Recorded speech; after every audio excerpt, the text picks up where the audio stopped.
Mateus, capítulo 11. Evangelho de Mateus, capítulo 11. Versículo 28 ao 30. Venham a mim todos vocês que estão cansados e sobrecarregados, e eu vos aliviarei.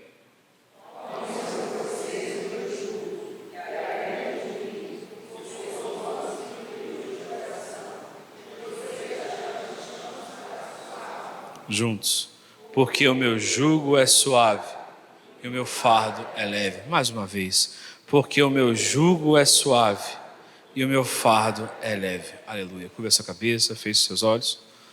Pai de amor e bondade, com temor e tremor, chegamos diante da tua presença, às vezes com muitos pesos, ó Pai, em nosso coração, coisas que têm roubado a nossa alegria, têm tirado o nosso sono, mas servimos a um Deus que é poderoso, Pai, e que pode tirar todo esse peso, todo esse jugo de nossas vidas. Fala a cada um dos nossos corações essa manhã. Obrigado pela liberdade de culto e pelo acesso que temos à tua palavra. Em o nome de Jesus, a igreja pode se sentar.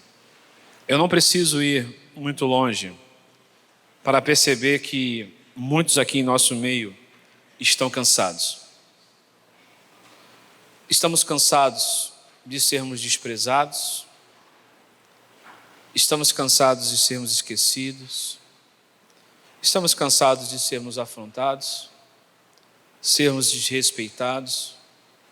Muitas vezes você chega numa repartição pública, você chega num banco e você é obrigado a engolir seco o distrato daquela pessoa que está do outro lado do balcão, porque você depende daquele serviço. Você depende da boa vontade, da boa fé daquela pessoa. E se por um acaso você não engolir a seco o maltrato daquela pessoa, ela pode atrapalhar a sua vida e de forma intencional ela pode te prejudicar. Estamos cansados de pessoas abusivas. Estamos cansados às vezes de muitos boletos. Quem aqui se aborrece com os boletos do dia a dia? Estamos cansados com as injustiças. Estamos cansados das asperezas com que as pessoas nos tratam. Sermos esquecidos. Muitos estão cansados do abandono. Muitos estão cansados com suas enfermidades. Muitos estão cansados de suas perdas. E por isso, muitos estão adoecendo. Muitos estão perdendo suas vidas. Muitos estão dando cabo de sua vida. Pois nós estamos cansados. Estamos cansados de acordar todos os dias, ter sonhos frustrados. Quem aqui às vezes tem sonhos frustrados? Isso nos cansa. Aí você vai chegar, nossa pastor, nesse belo domingo de sol, só quer lembrar de tudo que rouba a minha alegria? Não. O que eu quero dizer para você hoje é que existe uma pessoa que pode andar com você em meio a toda essa adversidade e que não vai permitir que você venha a sucumbir. Alguém que segura você pela mão, alguém que traz a esperança, e essa pessoa se chama Jesus. Cristo em vós é a esperança da glória, é isso que nos diz a palavra de Deus. E dentro da igreja, pasmem, pastores tirando a sua própria vida, vejam isso. Pastores desistindo do colarinho, principalmente quando olhamos pastores de denominações que de fato são sérias, que entendem a seriedade. Recentemente eu vi um pastor que adoeceu e ele foi exortado foi burnout, eu acho que ele teve. Ele era um rapaz ele tinha uma pregação bem exortativa, pesada, né? E ele tratava assim a sua liderança, e aí ele foi chamado pelo conselho da sua igreja. Mas eu gostava da pregação dele, confesso. É uma pregação bem raiz, à moda antiga, mas um homem temente a Deus, eu vi o temor a Deus, talvez faltasse nele um pouquinho mais de tato, mas um homem temente a Deus, não errou por pecar, mas faltou um pouquinho mais, né, de carinho com a sua igreja, um pouco mais de misericórdia, porque a misericórdia triunfa sobre o juízo, amém? É importante lembrarmos isso. E as pessoas estão adoecendo, ficando pelo caminho, porque por mais que nós como igreja bíblica, essa nossa igreja é bíblica, não é uma igreja que aposta no marketing, mas sim no poder da palavra de Deus. Fala para o seu irmão, a palavra de Deus tem poder, fala para ele. Mas, assim como o excesso de zelo tem adoecido as pessoas, também o descaso, o contrário também, o viver a palavra de Deus à própria maneira, de qualquer jeito, também tem destruído vidas, porque as pessoas estão esquecendo um detalhe. Seja você zeloso com a palavra de Deus, seja você uma pessoa descasosa com a palavra de Deus, eu recomendo não ser descasoso, tá? Só uma dica. As pessoas estão esquecendo que essa palavra também traz refrigério para a nossa alma. Essa palavra também é descanso, porque ela traz a esperança. As pessoas estão sofrendo, eu me incluo também nisso, porque muitas das vezes nós estamos sendo incrédulos sobre o poder de Deus sobre as nossas vidas e estamos confiando mais na eficácia do nosso ser, na força do nosso. Então você precisa trazer a sua mente essa manhã. Eu espero a luz da palavra, não vou dar tapinha nas suas costas hoje, eu quero que a luz da palavra você entenda. Você tem controle sobre tudo? Sim ou não? Deus tem controle sobre todas as coisas. Nós sofremos por não acreditarmos nisso. A nossa falta de fé na palavra de Deus, porque por achar, é claro, o convite dessa pregação de hoje não é para uma apostasia, não é deixe a vida acontecer livremente, não. Vai ter com a formiga, nós vamos trabalhar, nós vamos levantar. Mas se não for a graça e a bondade do nosso Senhor Jesus Cristo, muitas pessoas hoje acharam que iam se levantar para trabalhar, mas estão nos leitos desse hospital. Se concorda comigo, diga amém. Graça, bondade e misericórdia, Deus tem mostrado todos os dias sobre nós. Mas Ele quer fazer muito mais.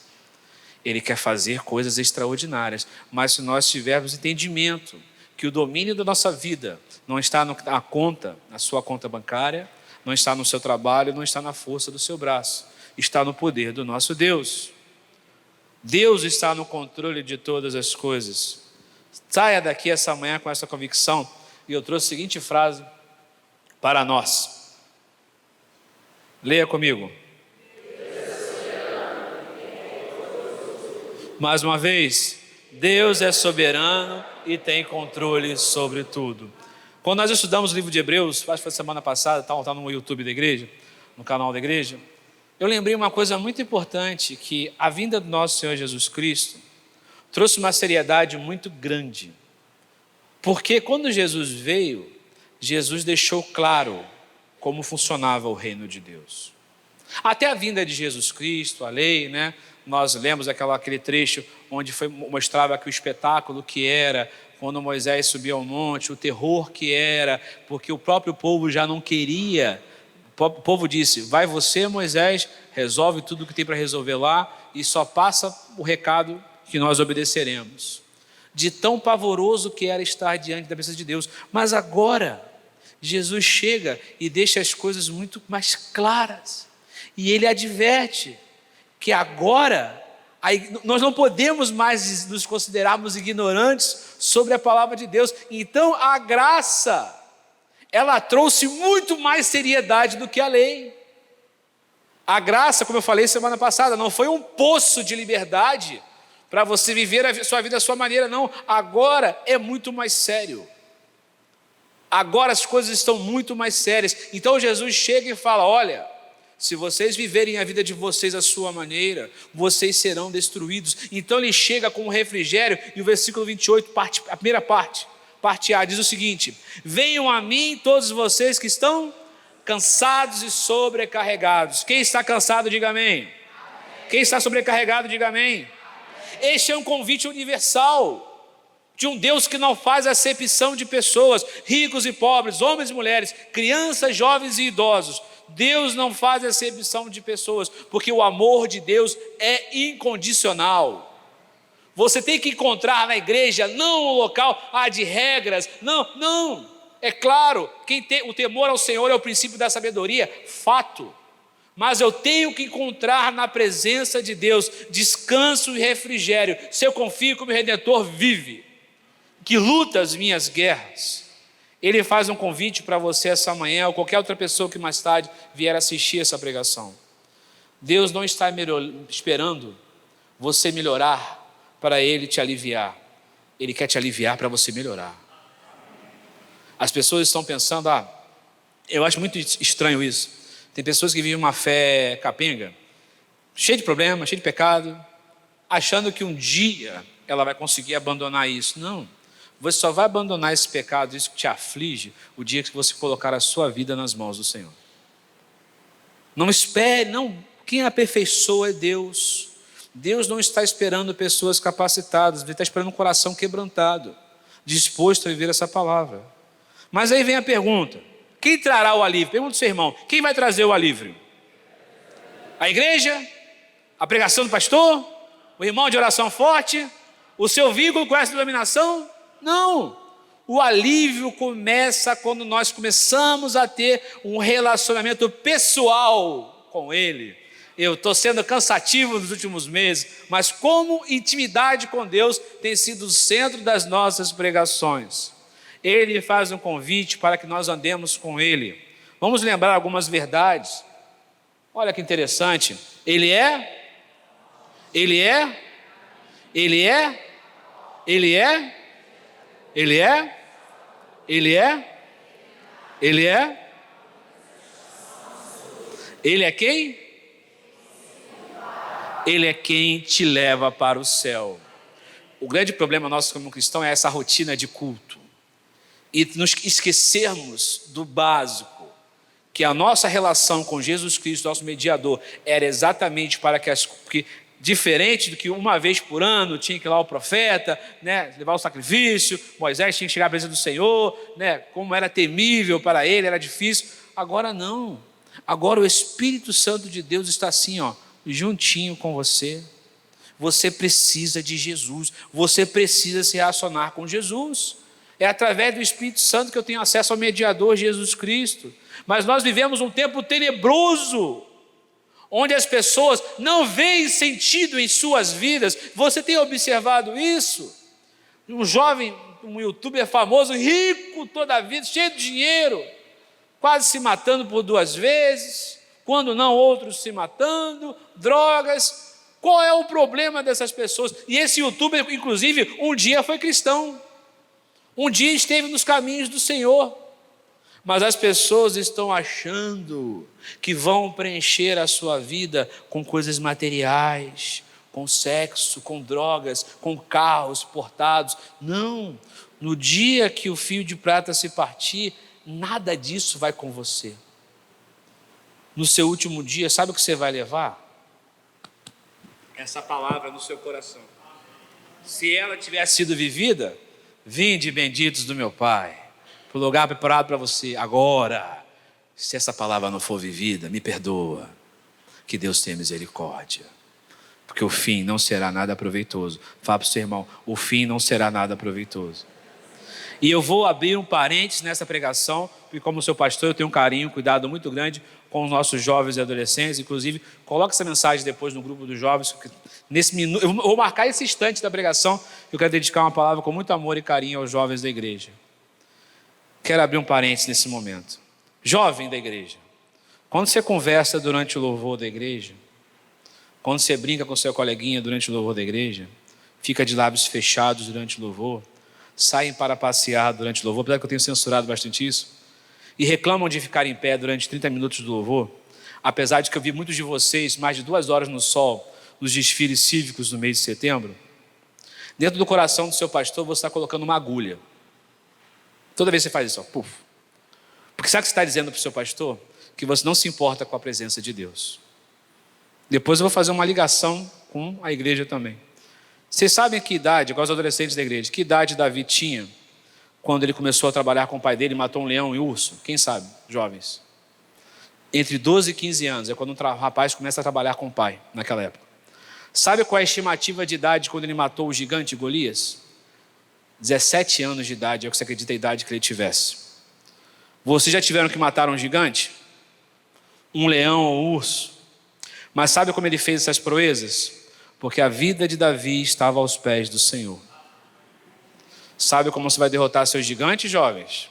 Se a vida de vocês também estiverem aos pés do Senhor. Jovens, adultos e idosos, durante o louvor, Deus pode destruir muito dos fardos e muito dos seus gigantes, se seus lábios não ficarem fechados. Você entende isso, meu irmão? Pergunta para o seu irmão: você entende isso? Por que os lábios ficam fechados? Mas eu sei por que seus lábios ficam fechados. Eu sei porque muitas das vezes as pessoas esperam que aqui o altar acenda a centelha para o fogo descer. Não. Sabe por que seus lábios ficam fechados? Porque no fundo do seu coração, que a palavra de Deus diz, nosso coração ele é enganoso. Dentro da sua cosmovisão, da sua forma de ver o mundo, nós estamos pensando nas atitudes e ações que tomaremos com nossos problemas e preocupações quando sairmos por aquela porta, ao invés de aproveitar a presença do Todo-Poderoso, que poderá resolver todos os problemas que estão fora daquela porta. A sua vida tem roubado o seu culto a Deus. Os seus problemas e preocupações estão roubando o seu culto a Deus. Se relacionar com Deus é crer que Ele pode fazer tudo.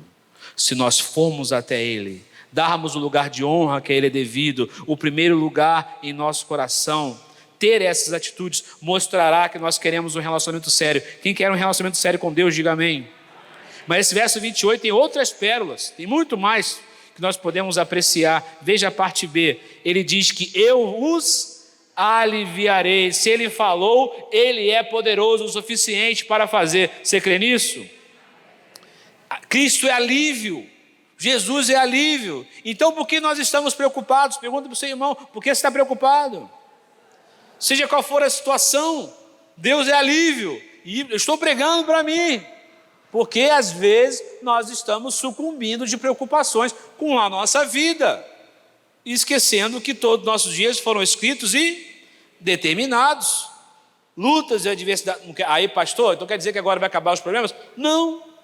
Mas existe uma grande diferença passar um problema pensando o que você vai fazer, do que de mãos dadas com Deus dizendo, Senhor, o que nós vamos fazer para resolver esse problema? Nota que o sentido muda. Você dizer que não está, você entender que você não está sozinho em meio à tribulação, e agora Ele te chama um convite a fazermos trocas. Fala para o seu irmão, vamos fazer trocas agora. Fala para ele. Você vai tirar o jugo seu que é pesadão e vai pegar o jugo dele que é leve. Tomem sobre vocês o meu jugo e aprendam de mim. Não aprenda do homem, não. Aprenda de mim. Aonde nós aprendemos de Jesus?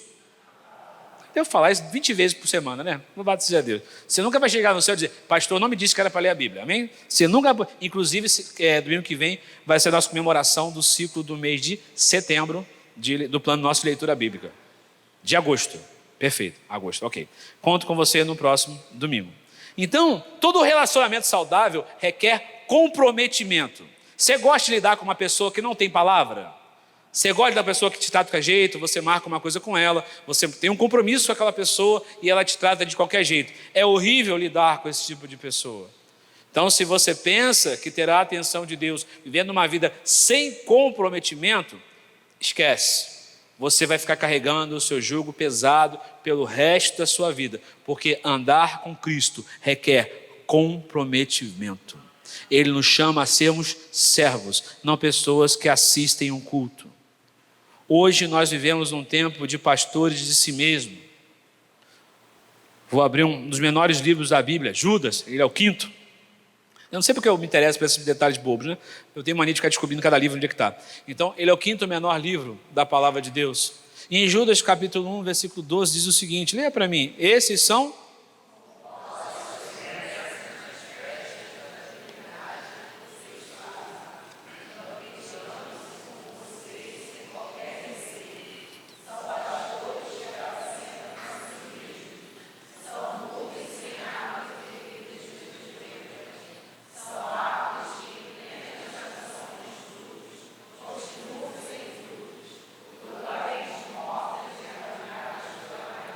duplamente mortas.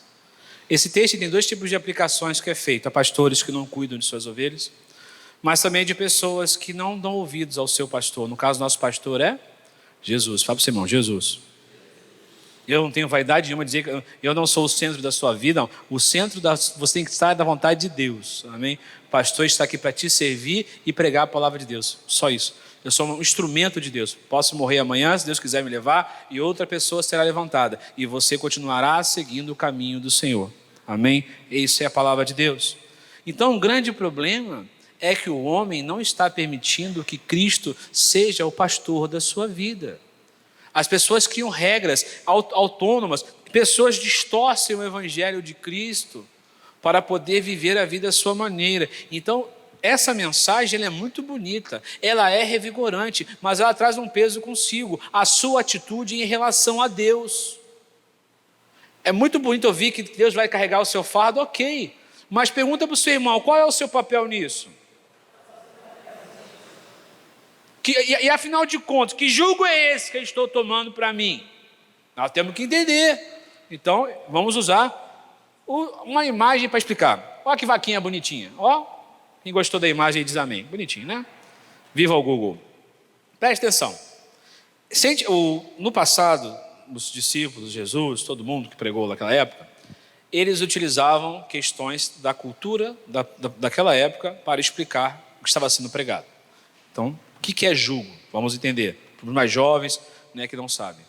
Quando iria arar a terra ou carregar pesos grandes em tarefas rurais, o jugo é essa madeira que está ligando os dois animais.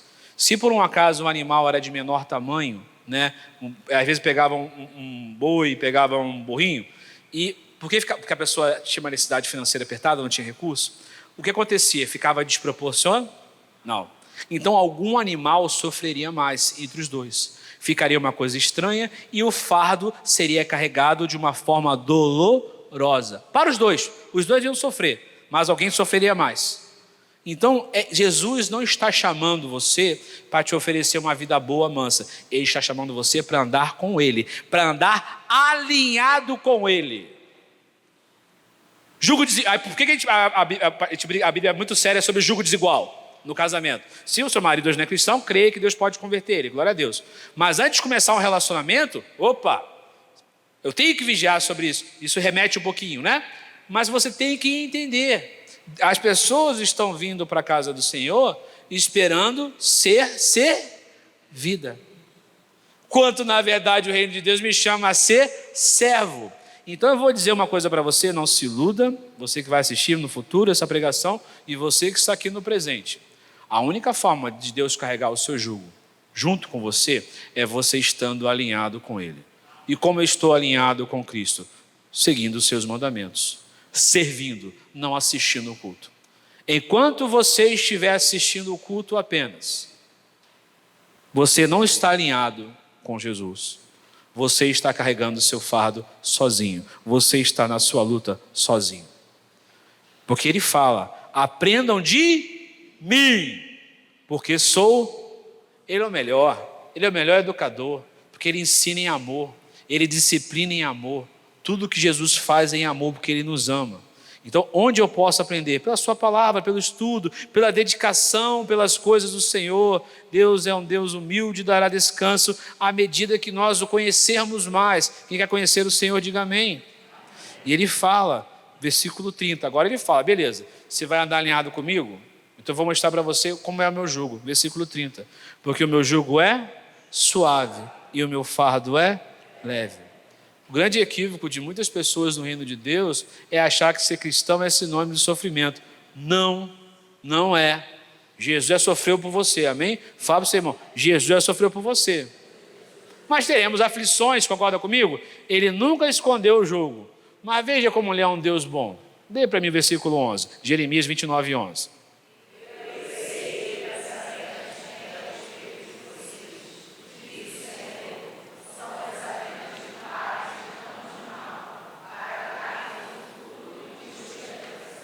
Deus quer que tudo lhe vá bem.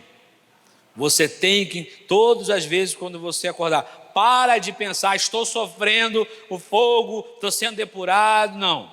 Muitas das vezes nós sofremos porque nós erramos. E porque o homem é mau. Deus nunca escondeu isso de nós, o homem é mau, o homem é difícil. Então, confie, Deus quer que tudo te vá bem, Deus quer que as coisas fiquem leves para você. Mas para isso você precisará estar alinhado com Ele. O convite dessa mensagem essa manhã é, se avalie. Eu louvo a Deus, hoje não é Santa Ceia, mas examine-se o homem a si mesmo. Às vezes existem bagagens muito grandes em nosso coração que estão nos arrastando durante décadas da nossa vida. Erros, decepções, desilusões, angústias, tristezas, mágoas, abandono, pecados, que fazem o seu dia a dia ser como andar com 2 botas de aço nos pés da sua consciência. Você não vive, você se arrasta. E esse peso em seu coração pode te destruir. Mas Deus te faz um convite essa manhã. Ande alinhado comigo. Ande alinhado com o meu evangelho, porque o que eu posso te oferecer é leve e suave. Só que andar alinhado com Cristo requer negue-se. Somos uma geração que procuramos serviços na igreja e que nossas vontades sejam atendidas. Só que o reino de Deus não é sobre minha vontade, é sobre a vontade do Pai. Seja feita, o reino é dele, o poder é dele, a glória é dele. Tudo é para ele. Eu quero dizer para você nessa manhã, Senhor, lança a luz sobre nossas trevas, ó Pai. Vê se há em nós algum caminho mau, endireita nossas veredas, ó Pai. Não queremos viver arrastados de um lado para o outro, determinando o nosso dia a dia por tudo aquilo que está nos arrastando, não, Pai. Queremos saltar, ó Pai, saltar muralhas, queremos derrubar gigantes, queremos ver, ó Pai, aqueles que zombam de nós, ó Pai, convertidos na Tua casa.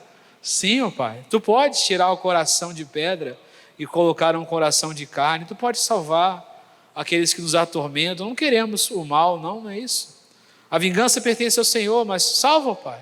Enquanto há tempo de arrependimento, salva essas vidas, ó Pai. Oh, Deus Santo. Se você por um acaso tem carregado um peso muito grande ao longo da sua vida e quer se alinhar com o Senhor Jesus esta manhã para dividir esse jugo com Ele, fica de pé comigo. Eu quero orar por você.